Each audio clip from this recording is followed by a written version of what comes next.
Bon vendredi à tous. Nous sommes de retour avec notre capsule de la semaine, notre méditation du vendredi qui va mettre un terme à notre série Intersection. Le titre de la méditation ce matin, c'est « Offre ce que tu as ».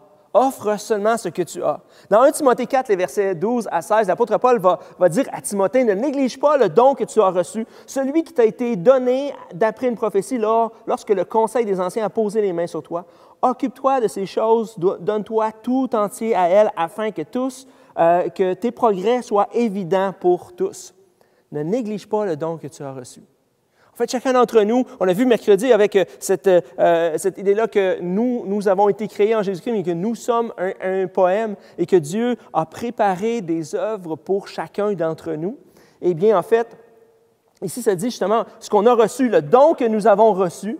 Ça dit, ne néglige pas le don que tu as reçu. Et ce que tu as, et des fois, on regarde aux gens qui ont des multiples talents ou des gens qui peuvent faire un paquet de choses, puis on dit, oh, des fois, on espérait avoir telle ou telle chose, puis des fois, on pense qu'on n'a pas beaucoup de talent, on n'a pas grand-chose à offrir, mais offre seulement ce que tu as.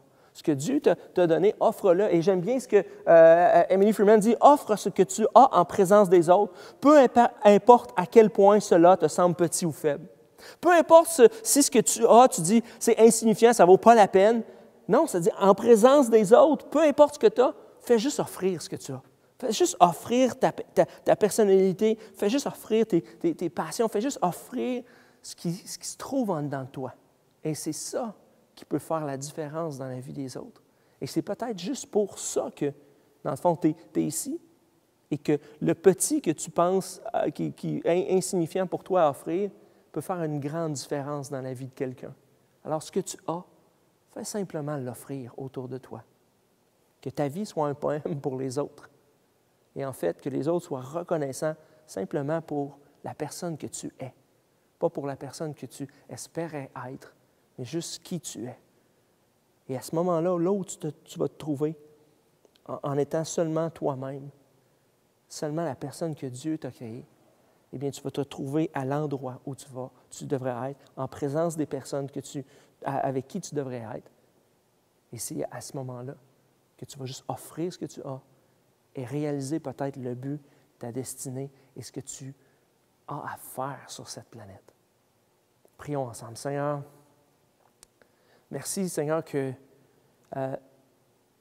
tu nous as donné à tous et à chacun de façon différente, à des degrés différents, et que l'on puisse simplement regarder comment tu m'as créé, qui je suis et ce que j'ai à offrir autour de moi, et que je ne néglige pas ce don-là, et que je puisse me donner tout entier à offrir ce que j'ai autour de moi, Seigneur, et que je puisse être une bénédiction pour les gens autour de moi, dans le nom de Jésus.